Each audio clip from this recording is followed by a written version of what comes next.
There you go. The Stephanie White thing. Outside sources are trying to take over our league. With the media, there's outside sources that are trying to create division. And at times, it's not a lot of fun. It's not a lot of fun for our players. Outside sources are trying to create division. There it is.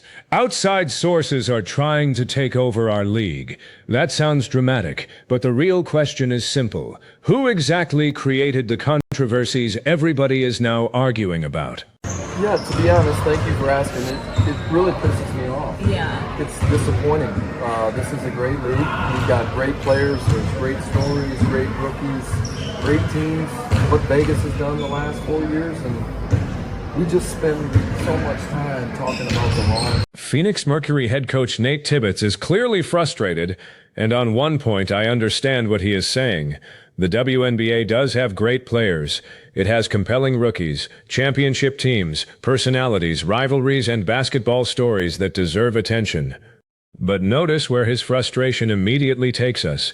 He says everybody spends too much time discussing the wrong stuff. Okay, fair enough. Then we have to ask who keeps putting that stuff into the conversation. Because you cannot criticize the audience for reacting to controversies while ignoring the people inside the league who create, amplify, or voluntarily participate in those controversies. And that distinction matters. Fans absolutely can be toxic. Social media can turn basketball arguments into personal attacks within minutes. Caitlin Clark has obsessive supporters. Angel Reese has obsessive supporters. Every major sports figure has people online who cross lines. Nobody should pretend otherwise.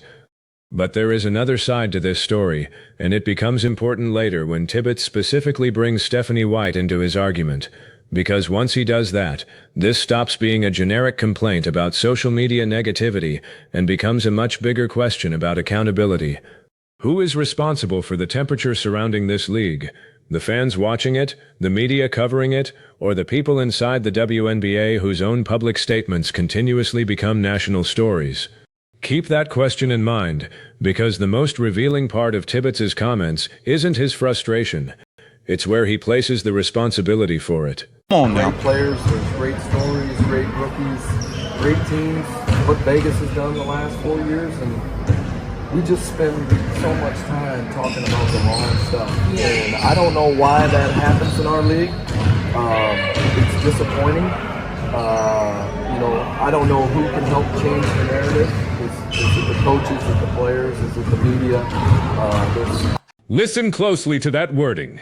He doesn't know who can change the narrative, and then the conversation turns toward coaches and players. That's actually where the discussion gets interesting, because those are the people with the greatest ability to change what becomes a story. A player hits a game-winning shot. That's a story. A coach makes an important tactical adjustment. That's a story. A player posts something inflammatory after a controversial game. That's also a story. A coach uses a press conference to address social issues instead of the basketball question everybody is asking. That's a story too. The audience isn't manufacturing every one of these moments out of thin air. Take the recent Sophie Cunningham and DiJonai Carrington controversy referenced throughout the source video. The play itself became controversial because Carrington was assessed a flagrant 2 after contact with Cunningham while Cunningham was airborne. Then Carrington publicly posted white privilege afterward. You can believe Carrington was angry about the ruling. You can believe the officials got something wrong. You can think online reaction became excessive. All of those arguments are available. But once a player voluntarily publishes a charged public statement, people are going to discuss the statement. That isn't an outside takeover. That's sports media. The same would happen in the NBA, NFL, Premier League, UFC, or Major League Baseball. If an athlete leaves the floor after an ejection and publishes something provocative about the incident, television shows, podcasts, fans, and opposing players are going to analyze it. And here's the part that should bother anybody who actually wants the WNBA to grow. Blaming the conversation is easier than examining why the conversation keeps happening. We'll get to Stephanie White, because Tibbetts makes a very specific defense of her.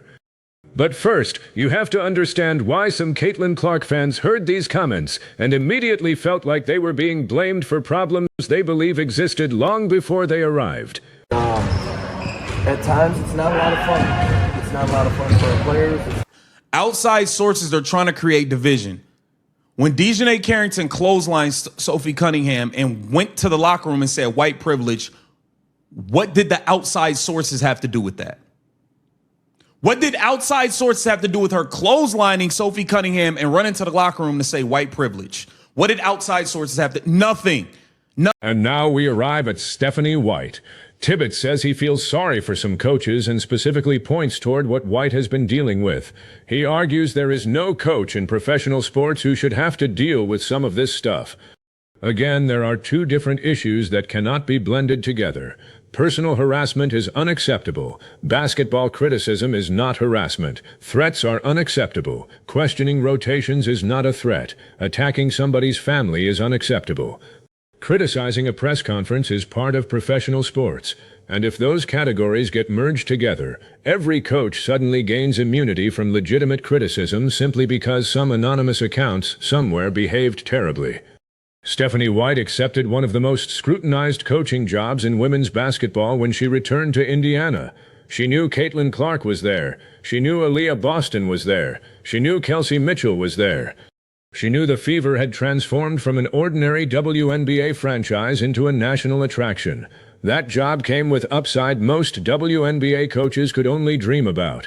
National broadcasts, sold-out arenas, endless attention, massive expectations, and yes, relentless criticism. That's what happens when your team becomes one of the centerpieces of the sport. Nobody feels sorry for the head coach of the Los Angeles Lakers because people complain about his rotations. Nobody tells Dallas Cowboys fans they're taking over football because they scream about coaching decisions. Nobody says Yankees supporters are an outside source when they boo a manager. High-profile jobs are high-pressure jobs. White is entitled to basic human decency. She is not entitled to universal approval. And this is where Tibbetts' defense becomes much harder to accept, because some of the criticism White receives is directly connected to choices she made publicly. Level, that's, to be honest, bullshit. And I feel sorry for some of those coaches. I love our media. We make it about basketball. But some of the things that Steph has to go through, like, that's wrong. There's no other coach in any professional sport that has to go through the stuff that she does. He said, I feel bad for Steph and the stuff she has to go through is. The source commentator makes the argument aggressively, but underneath the anger, there is a legitimate point. White chose this job, and fans are judging her decisions. Now, some claims in the source video are framed as White lying, and I would be more careful with that language unless we can prove intent. Saying she did not see something clearly in real time can be disputed without claiming we know what was in her head. But fans absolutely can compare her statements with video evidence and decide whether they believe her explanation. That's normal scrutiny. The bigger question is why the relationship between White and a segment of the Fever fan base deteriorated this badly. It isn't one thing. It is accumulation. It is tactical frustration. It is frustration with the way Clark has been used at different moments. It is frustration about how the organization responds when physical play against Fever players becomes controversial. It is frustration with comments White has made publicly. It is frustration from fans who believe Indiana should build its entire offensive identity around the most dynamic creator on the roster. You can disagree with those fans. You can think they overrate Clark. You can believe Boston deserves more touches, Mitchell deserves more actions, and balanced offense gives Indiana a better chance to win a championship. Great, make that basketball argument. But calling criticism an outside takeover doesn't answer it, and there is another uncomfortable reality here. When Clark is on the floor, everything is magnified because expectations are completely different now. Indiana isn't being judged like a rebuilding team anymore. People watch a possession where Clark stands off ball while another guard initiates and immediately ask why one of the best passers in basketball isn't controlling the action. Maybe the coaching staff has a tactical reason. Explain it. People question lineups. Explain them. People question late-game possessions. Explain them. The fastest way to make criticism worse is to behave like criticism itself is illegitimate. First of all, let's be clear here. Stephanie White chose to come over here. Nobody went and pulled up on Stephanie White. She chose to come to the Indiana Fever with the biggest star in women's sports, and she chose to come over here and try to fuck it all up. She came over here and tried to make it about everybody else. A good thing was already going. Stephanie White got at the podium and lied. Are y'all forgetting that the lady was at the podium lying? That's the basketball portion of this argument, and it's the portion Tibbetts should actually welcome. Should Clark play more point guard? Should Indiana build more actions around her? Should White prioritize balance over heliocentric offense? Those are interesting debates. Those debates grow the league. The problem is that Caitlin Clark doesn't generate ordinary sports attention. She generates identity-level arguments, where every coaching decision gets interpreted as evidence of some larger agenda. If White moves her off the ball, one side says the coach doesn't understand her. If Clark dominates possessions, another side says everybody else is being marginalized. If Clark takes 25 shots, she's selfish. If she takes 12, people ask why White didn't feature her. That is an almost impossible environment for any coach. So I'll give Tibbetts that much. White is coaching under an extraordinary microscope, but extraordinary scrutiny is not the same thing as unfair scrutiny. That's the distinction. And now we get closer to the part Tibbetts' argument misses. The WNBA did not accidentally stumble into this culture war around Clark. Multiple groups benefited from escalating it. Television benefited. YouTube benefited. Social media accounts benefited. Some players gained larger platforms from it. Some commentators built entire brands around defending Clark. Others built engagement by criticizing her fan base. Every side discovered that conflict performs. Once everybody learns outrage gets clicks, outrage becomes the product. So if the league wants basketball to dominate the conversation again, it can't simply demand that outsiders stop talking. People inside the league have to stop feeding the machine too. Stephanie White chose to premiere her brand new Stephanie White sneakers the same day as Caitlin Clark's sneakers. Bruh, she made these decisions. She chose to put Caitlin Clark as small forward for Ari McDonald to play point guard. She deserved criticism. Y'all act like everybody's above criticism. No, bro, you're caping for her right now. She's hired to coach basketball. Correct. And that line should apply in both directions.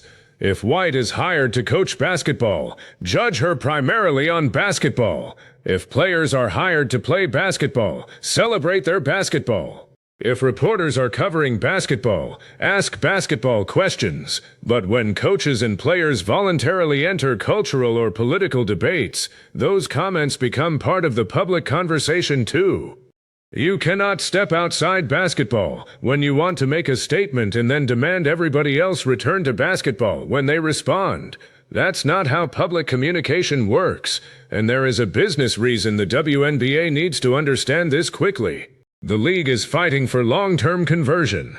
The Clark boom brought casual sports fans into arenas and onto television screens. The challenge is turning those people from Caitlin Clark viewers into WNBA viewers. That's incredibly valuable. Maybe somebody arrives for Clark and discovers Aja Wilson. Maybe they watch Indiana and become impressed by Nafisa Collier. Maybe Paige Bikers turns them into Wings viewers. Maybe they fall in love with the pace, physicality, rivalries, personalities, and playoff races. That's how a league expands its audience. But you don't accomplish that by treating newcomers like hostile invaders. You educate them. You sell them the history. You introduce them to the stars. You give them compelling basketball. And when they criticize something, you engage the argument rather than questioning whether they belong in the room. Because once a fan buys the ticket, watches the broadcast, purchases merchandise, follows the league, and invests emotionally in the outcome, they're not an outsider anymore. They're the customer. There's no other coach in any professional sport that has to go through the stuff that she does. And, I think of her a lot. It's like, it's not fair. It's not fair. She's hired to coach basketball. They got a great team. And they're just dealing with stuff that doesn't really matter. And this is where the disagreement becomes bigger than Stephanie White. The source commentator points to White's previous public comments about sex and gender and uses those remarks as another example of a coach choosing to enter a controversial subject. You can agree with White's position, disagree with it, or think the subject has been handled poorly across the sport. but the central media point remains the same. Once a public figure offers an opinion on a contentious public issue, commentary follows. That isn't unique to women's basketball. And it gets us to the real payoff in Tibbetts' comments. The phrase outside sources is doing too much work. It groups together critics, trolls, fans, commentators, political activists, basketball analysts, and abusive accounts as though they're one coordinated force. They're not. A fan saying, "I think Stephanie White's fourth-quarter lineup was terrible," is not equivalent to somebody sending personal harassment. A former athlete disagreeing with league policy is not equivalent to somebody threatening a player. A YouTuber criticizing a post-game statement is not equivalent to racial abuse. When everything gets put into one bucket, legitimate criticism becomes easier to dismiss because the worst behavior is used to characterize everybody. That's exactly why Clark's fandom is so combustible right now. Her reasonable fans don't want to be associated with extremists. Longtime WNBA supporters don't want every criticism of Clark interpreted as jealousy. Players don't want hard basketball fouls turned into proof that the league hates one woman. And Clark supporters don't want controversial actions by opponents immediately excused as normal competition. There are legitimate grievances everywhere. But nobody trusts anybody else's motives anymore. That's the actual problem, not outsiders, distrust. And every time a coach or media personality frames this as us versus them, that distrust gets worse. So he said that stuff pisses me off. She got to deal with things that don't matter outside of basketball. First of all, Stephanie White is the person who got up there and said she doesn't know the scientific method, how X plus Y equals Z is the difference from a boy and a girl. Stephanie White did that. Stephanie White went on to say other players on the team was the main priority and not the biggest star in the sport. Stephanie White did a lot of this stuff. What are you talking about? Why are you trying to make it? This is somebody else trying to say Caitlin Clark fans and these outside entities are trying to take over the league, and they're so bad. Now listen to how quickly the argument becomes fans versus league. That's precisely the framing the WNBA should avoid.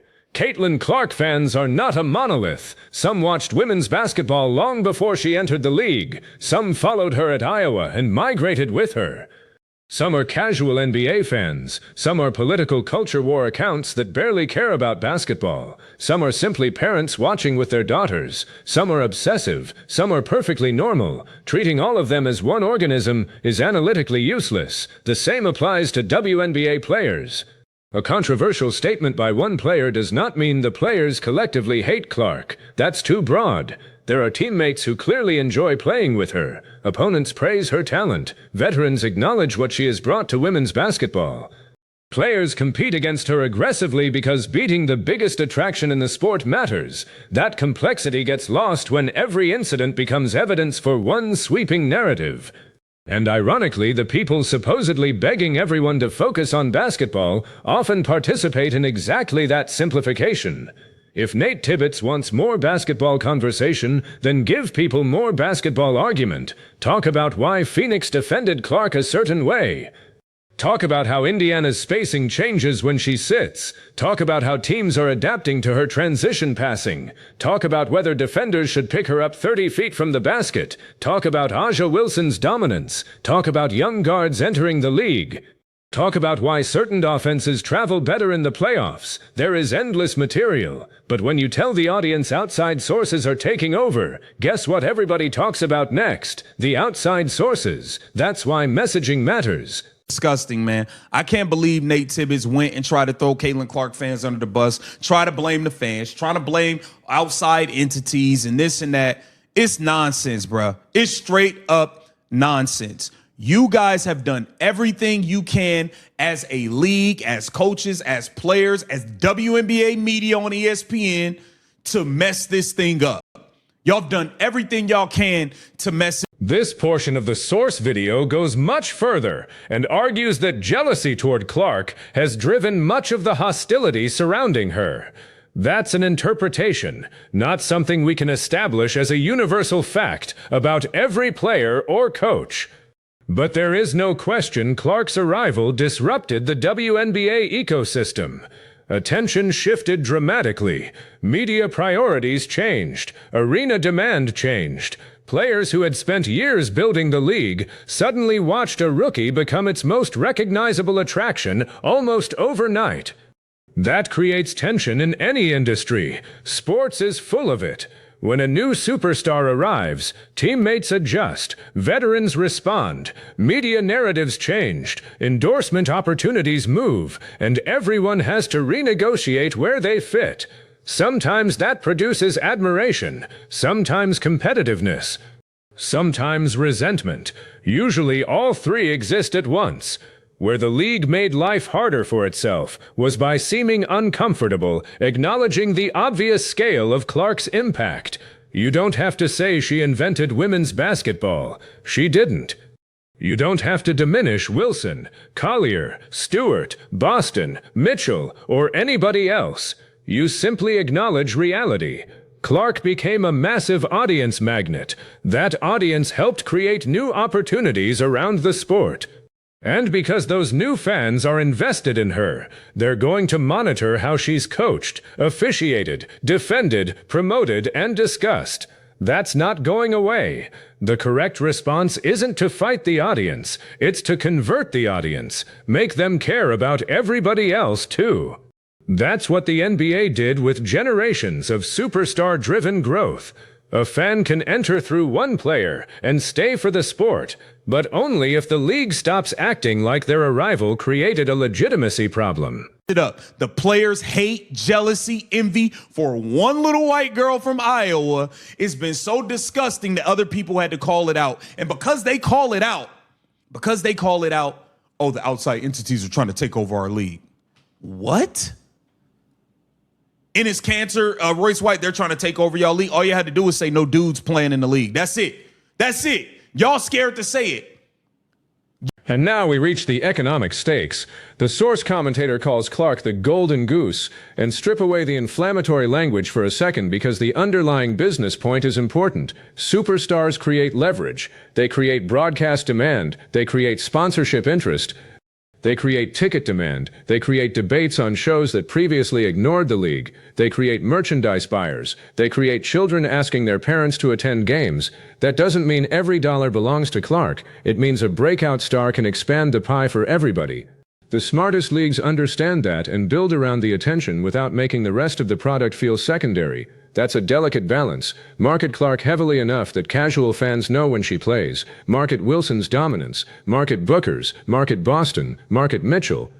Market the champions. Market the rivalries. Give viewers multiple reasons to return. And when controversy happens, don't insult the consumer for noticing it. Address it. If officiating is inconsistent, improve officiating.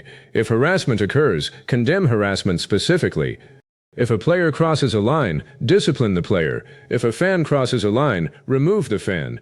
If commentators misrepresent something, rebut the claim with evidence. Precision solves more than defensiveness ever will. Because broad statements about unnamed outside forces create exactly the division Tibbetts says he hates. Y'all have done everything y'all can to ruin the golden goose in Caitlin Clark that helped everybody get rich, got everybody on private jets, got all this viewership, all of this new money, all of this new everything. And y'all tried to take a dump on her. And y'all mad that people calling y'all out for it. That phrase comes back again. Outside sources creating division. But use the Cunningham-Carrington sequence as the test case. The contact happened on the court. The officials made the flagrant 2 decision. Carrington made the social media post. Cunningham responded publicly that she believed the issue had nothing to do with race. Those actions came from participants in the league itself. Then everybody else reacted. That doesn't mean every reaction was reasonable. It doesn't mean every Clark supporter behaved appropriately. It doesn't mean every media personality covered it responsibly, but you can't reverse the order of events, and that becomes especially important because the WNBA is experiencing something every sports league claims it wants: enormous attention. When millions of new people arrive, they don't only consume the sanitized basketball product, they consume everything surrounding it: coaching decisions, refereeing, press conferences, social posts, player rivalries, front office decisions, branding, television promotion, all of it. That attention is uncomfortable because scrutiny scales with popularity. A small league can have a controversy nobody notices. A growing league cannot. That's the trade. The same audience that buys tickets, follows games, watches broadcasts, drives sponsorship value, argues over rotations, and makes players famous is also going to criticize people when they believe those people are wrong. You don't get only the profitable half of fandom. And Caitlin Clark changed that equation dramatically because she brought in people who weren't previously emotionally invested in WNBA politics, relationships, history, or hierarchy. They arrived because they wanted to watch one basketball player. That created friction.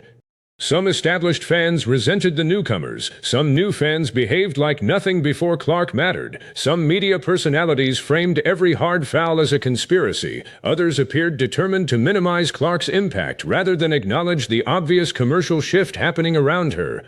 Everybody contributed something, so when Tibbetts describes some undefined outside force taking over the league, I want specifics, because if he means harassment, say harassment. If he means personal abuse, say personal abuse. If he means commentators making dishonest claims, identify those claims.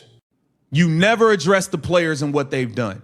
You never addressed it. You won't even address Kathy. What about the refs? Kathy don't do her job. Adam Silver got to step in and do her job for her. It's a bunch of things you can address, but you want to try to blame the fans and outside entities. Nate Tibbetts, knock it off, man. But if outside sources simply means outsiders criticizing public decisions made by coaches and players, then that's not an invasion. That's popularity. And that's where I land on this. Nate Tibbetts is right that the WNBA conversation can become exhausting. He's right that coaches and players deal with noise no human being should have to absorb every day. He's right that harassment and personal abuse should never be normalized just because somebody works in professional sports. But he's wrong if the solution is to treat criticism as an outside invasion. Stephanie White should not be harassed. Stephanie White should also be questioned about basketball decisions. Players should not receive racist, sexist, or threatening abuse. Players should also expect criticism for public actions and statements. Caitlin Clark fans should not pretend every hard foul is a conspiracy. And the league should not pretend every Clark supporter questioning a coach is a toxic outsider. Everybody has a responsibility here. The media has to separate analysis from engagement farming. Fans have to separate criticism from personal attacks. Players have to understand that public statements have public consequences. Coaches have to understand that superstar expectations create superstar scrutiny. And the league has to understand the most important truth of all. Attention is not the enemy. Indifference is. For years, women's professional basketball fought to get people to notice. Now people notice everything. That's messy. It's uncomfortable. Sometimes it's unfair. But it is also the opportunity everybody said they wanted. So don't waste it by turning newcomers into villains. Give them better basketball stories. Give them transparency. Give them consistent standards.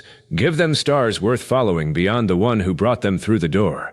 And when somebody deserves criticism, let the criticism happen without pretending the league is under siege. Because if the WNBA wants to become a truly major American sports property, this is part of the deal. Big leagues get big arguments. Big stars create big emotions. Big coaching jobs bring big pressure. The question is whether the WNBA learns to manage that attention, or keeps fighting against the very audience responsible for its growth. So pick a side in the comments. Is Nate Tibbetts right that outside voices are creating the league's division, or are coaches, players, media members, and league officials creating these controversies themselves, and then blaming the reaction?